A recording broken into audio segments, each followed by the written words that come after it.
Aziz kardeşlerim, bugünümüzü hayra çevirsin inşallah. Aziz Peygamberinin Beytül Haram'dan Mescid-i Aksa'ya gidip, aziz kardeşlerim, dünya Müslümanları Miraç Kandili'nin içinde bulunduğu haftayı Dünya Kudüs Haftası olarak ilan etmiştir.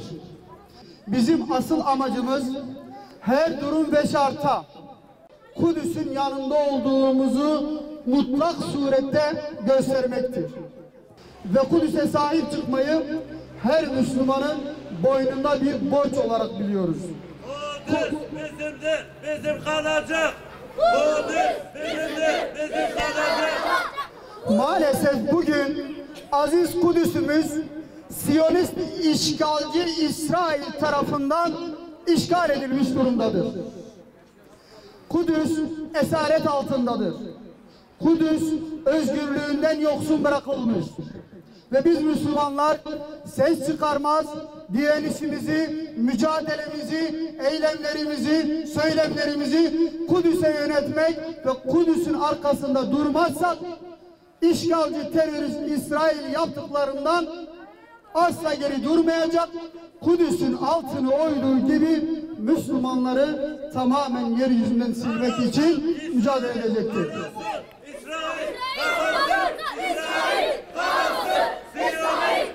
Kudüs için binlerce şehit verilmiş. Binlerce yiğidimiz, binlerce azizimiz Kudüs uğruna canlarını feda etmiştir. Bizler de bugün buradan haykırmalıyız ki her durum ve şartta bizler de Kudüs için canımızı vermeye hazırız.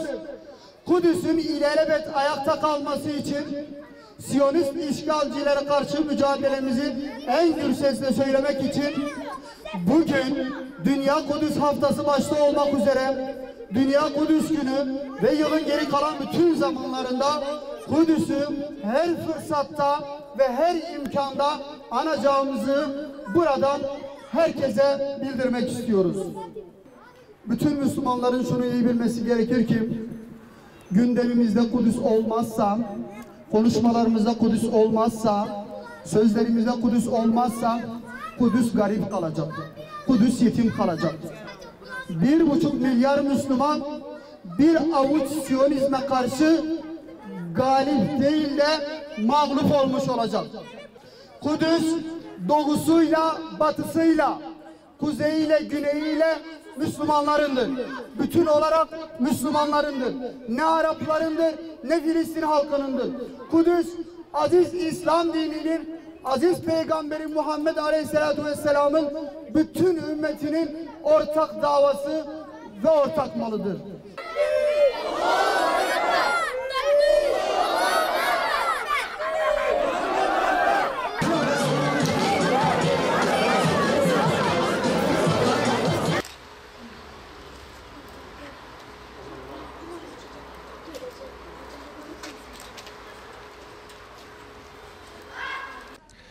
Bugün İslam aleminin en güzel, iyi bir şekilde kutlanması gereken, çok güzel bir şekilde anması gereken, en güzel bir şekilde yad etmesi gereken bir gün. Bu gece Miraç gecesi. Bu gece Hazreti Resulullah Aleyhisselatü Vesselam'ın Mekke'den Kudüs'e, Aksa'ya, oradan da Allahu Teala'nın katına yükseldiği gündür bu gece. Bu gece Miraç gecesi.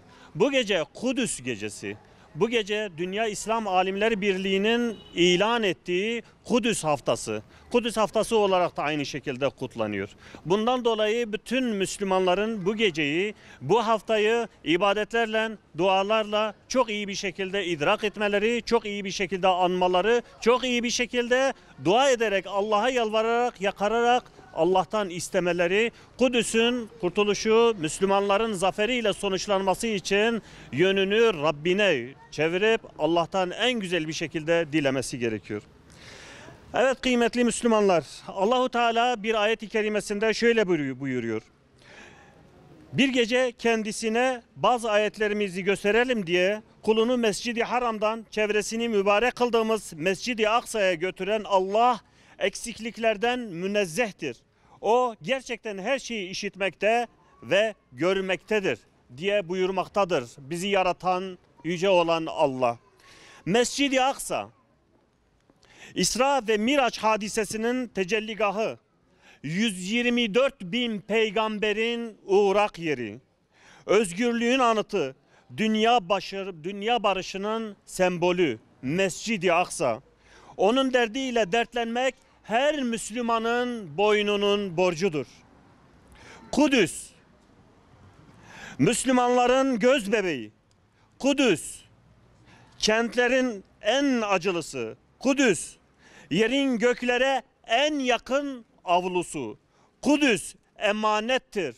Emanete sahip çıkmak bütün Müslümanlar için en büyük şereftir. Ancak gelin görün ki Müslümanların dağınıklığından, Müslümanların bölük pörçük olmasından dolayı bu kutsal emanet İsrail denen lanet terör şebekesi yapının, çetenin eline geçmiş ve orası tamamen işgal edilmiş durumdadır. Kudüs, kutsallarımız ve kutsallığımız, oradaki canlarımız, oradaki çocuklarımız, bacılarımız, analarımız terör şebekesi İsrail'in lanet zulmü altında ezilip inlemekte, feryadu figan etmekte. Her gün kardeşlerimiz şehit edilmekte. Her gün kardeşlerimizin evi yıkılmaktadır. Bundan dolayı Müslümanların derhal bir an önce akıllarını başlarına alıp birlik ve bütünlük içinde Kudüs'ü kurtarma adına Selahaddin Eyyubi'nin torunları olması vasfıyla kendilerine gelip birlik ve beraberliğini sağlayıp Kudüs'ü kurtarmak için ellerinden gelen bütün çaba ve gayreti sarf etmek zorundadır. Bu bizim bütün Müslümanların kalbine iman girmiş, Allahu Teala'ya yönelmiş, Allah'a yönelip namaz kılmış, oruç tutmuş bütün Müslümanların üzerine farzdır, farz-ı ayındır. Ve son olarak Dünya Kudüs Haftası münasebetiyle tüm Müslümanları birlik ve beraberlik içinde yek vücut olarak Siyonizm terörüne karşı gelmeye ve bununla birlikte bütün dünya emperyalizmi ortadan kaldırmak için mücadele etmeye çağırıyoruz. Allah sizlerden razı olsun. Allah bütün Müslümanları bir ve beraber olarak bir araya getirsin. Allah mübarek beldemiz Kudüs'ü zalim, vahşi İsrail çetesinin elinden bir an önce kurtarmayı biz Selahaddin Eyyubi'nin torunları olarak bizlere nasip etsin inşallah.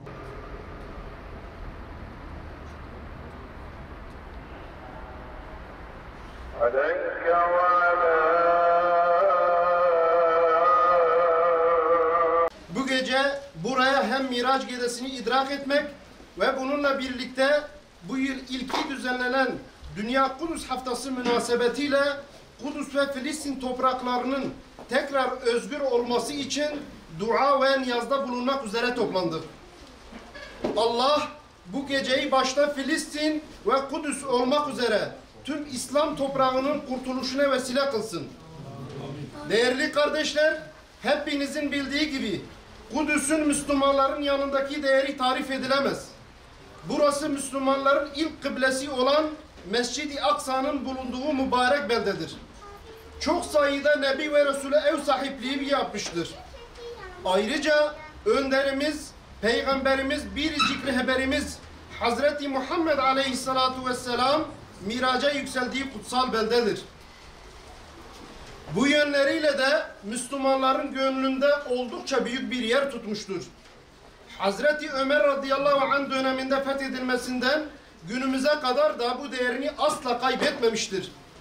Müslümanların askeri ve siyasi olarak zayıflanmasından sonra Haçlıların saldırıları sonucu kısa bir süreliğine de olsa el değiştirmesine rağmen o dönemde yaşayan başta Nurettin Zengi ve Selahaddin Eyyubi gibi Müslüman komutan ve liderlerin birçoğunun adeta en büyük derdi Kudüs'ü kurtarmak olmuştur.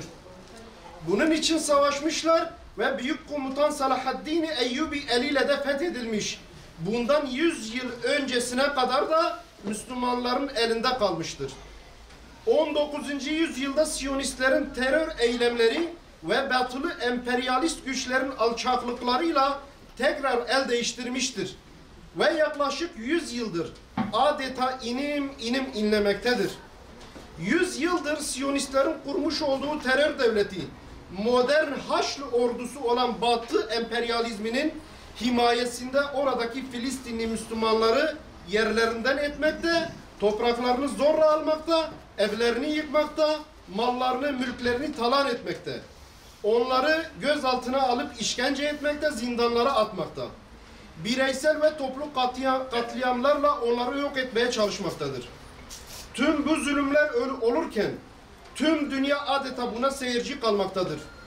Bundan dolayı gerek burada ve gerekse de dünyanın dört bir yanında Filistinlilerin yalnız olmadıklarını haykırmak ve Kudüs'ün Müslümanlara ait olduğunu haykırmak zorundayız.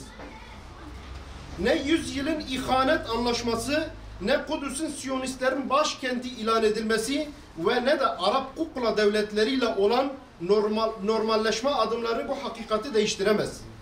Bizler ancak bu şekilde Kudüs'ün kurtarılması için çaba sarf eden Nurettinlerin, Salahaddinlerin, Abdülhamitlerin, İzzettin Kassam, Abbas Musavvi, Fethi Şikakilerin, Şeyh Ahmet Yasinlerin ve Rantisilerin çabasına sahip çıkmış oluruz. Bu vesileyle buradan tekrar haykırıyoruz. Kudüs Müslümanlarındır. Onu asla ve asla Siyonistlere bırakmayacağız. Filistin halkı yalnız değildir. Rabbimizin yardımıyla pek yakında Kudüs'ün özgürlüğüne kavuşacağına inanıyoruz. Rabbimizden Kudüs'ün ve diğer İslam beldelerinin kurtarılması için bizlere yardım etmesini niyaz ediyor. Bir kez daha Miraç gecenizi tebrik ediyorum ve bu haftanın hayırlara vesile olmasını diliyorum. Kudüs özgür olmadıkça Müslümanların özgür olması söz konusu değildir. Bilinmelidir ki Kudüs ne sadece Filistin'in ne de Arapların vatanıdır. Kudüs dünya Müslümanların ortak paydası ve mukaddes beldesidir. Dolayısıyla mukaddes beldeyi savunmak ve işgali sonlandırmak da bütün Müslümanların öncelikli görevidir. Kudüs'ün küresel bir saldırı altında olduğunu görmeli ve özgürlüğü için mücadele etmeliyiz. Zalimler topluluğu topyekun Müslümanları ve Kudüs'ü hedef alırken bizlerin tepkisi kalması büyük bir vebaldır. Müslümanlar inançlarının gereğini yerine getirememelerinden dolayı bugün Kudüs ve Filistin topraklarının tamamı Siyonist işgali altındadır. Dünya Müslümanları Kudüs'ün özgürlüğü için bir binanın tuğlaları gibi birbirleriyle kenetlenmeleri gerekir. Selahaddin Eyyubi Kudüs'ü fethedene kadar gülmeyi kendisine haram kılmıştır. Bizler de onun gibi yapamasak da en azından Kudüs'ün özgürlüğü ve Filistinli kardeşlerimizi 5 vakit namazı farz kılındığı ve Bakara suresinin son 2 ayetin nazil olduğu bu mübarek Miraç gecesine dualarımızdan eksik etmeyelim. Bizler biliyoruz ki Kudüs'e sahip çıkmak Mekke'ye sahip çıkmaktır. Bizler biliyoruz ki Kudüs'e sahip çıkmak Selahaddin Eyyubi'nin mirasına sahip çıkmaktır. Bizler biliyoruz ki Kudüs'e sahip çıkmak bütün mazlum Müslümanların haklarına sahip çıkmaktır. Cenab-ı Allah yüreklerimize Mescid-i Aksa sevdasını, Kudüs sevdasını, Filistinli Müslüman kardeşlerimizin sevdasını eksik etmesin inşallah. Rabbimizin ayet-i kerimede buyurduğu gibi Peygamber Efendimiz Hz. Muhammed Aleyhisselatü Vesselam daha önce hiçbir peygambere ve hiçbir beşere nasip olmayan bir şerefle nasiplenmiştir. Ve Peygamber Efendimiz Hz. Muhammed Aleyhisselatü Vesselam Mekke'den alınıp Mescid-i Aksa'ya, oradan da Sidret-ül Münteha'ya götürülmüştür. Peygamber Efendimiz Hz. Muhammed Aleyhisselatü Vesselam Miraç hadisesinde birçok güzelliğe, birçok ikrama nail olmuştur. Bu ikramların içerisinden biz ümmetini en fazla ilgilendiren konu da namaz konusudur. Ben buradan bizi izleyen kardeşlerimize, Müslüman kardeşlerimize, namaz kılmayan kardeşlerimize namazlarını kılmalarını, namaz kılan kardeşlerimizi de namazlarını miraca dönüştürmelerinin tavsiyesinde bulunuyorum. Dünya Kudüs Haftası olarak Mart ayının 8 ile 14. günleri dünyada Kudüs Haftası olarak kutlanmaktadır. Biz bugünü ihya etmekteyiz. Bizim Rabbimizden dileğimiz odur ki Mescid-i Aksa'yı tekrardan eski şerefine, eski kudretine getirmesi ve hakimiyeti Müslümanların eline geçmesidir. Yine inanıyoruz ki gerçekten bir gün kutsal Kudüs ve Filistin toprakları kurtulacak ve özgürlüğüne kavuşacaktır. Siyonistler o topraklardan inşallah defolup gidecektir. Ben buradan vicdanını yitirmemiş Hristiyan ve Yahudilere de şöyle bir seslenişte bulunmak istiyorum. Onlar da Müslümanların tekrardan Mescid-i Aksa'ya hakimiyet kurması için dua etsinler ve gayret içerisine girsinler. Zira tarih de buna şahittir ki Hristiyan ve Yahudiler kendi topraklarında bulamadıkları huzur ve ferahı Müslümanların topraklarında bulmuşlardır. Yine biz bir çağrım da dünya Müslümanlarına, yıllardır Kudüs bu halde olmasına rağmen biz gerçek manada Kudüs için hiçbir şey yapamaktayız. Ve biz kendi vahdetimizi bile gerçekleştirememekteyiz. Biz bugünü vesile kılarak Cenab-ı Allah'tan nasıl Ensar ve Muhacirin kalbini birleştirip ihtilaflarını gidermişse bize de kardeş olmayı ve tek hedefimizin Kudüs ve Mescid-i Aksa'nın kurtuluşu olmasını nasip etsin inşallah. Yine buradan Filistinli Mescid-i Aksa'nın ayakta kalmasını ve şerefinin göklere çıkmasını sağlayan mücahit kardeşlerime, Hamaslı kardeşlerime de selam olsun. Ve cihadın sürmesi için hiç çekinmeden evlatlarını cihad cephelerine gönderen anne ve babalara da selam olsun. İnşallah bizler de peygamber sevdaları olarak Mescid-i Aksa'nın kurtuluşu için elimizden gelen hiçbir şeyi taksir etmeyeceğiz. Canımızla, malımızla inşallah kurtuluşu için mücadele edeceğiz. Cenab-ı Allah bize bunu nasip etsin inşallah.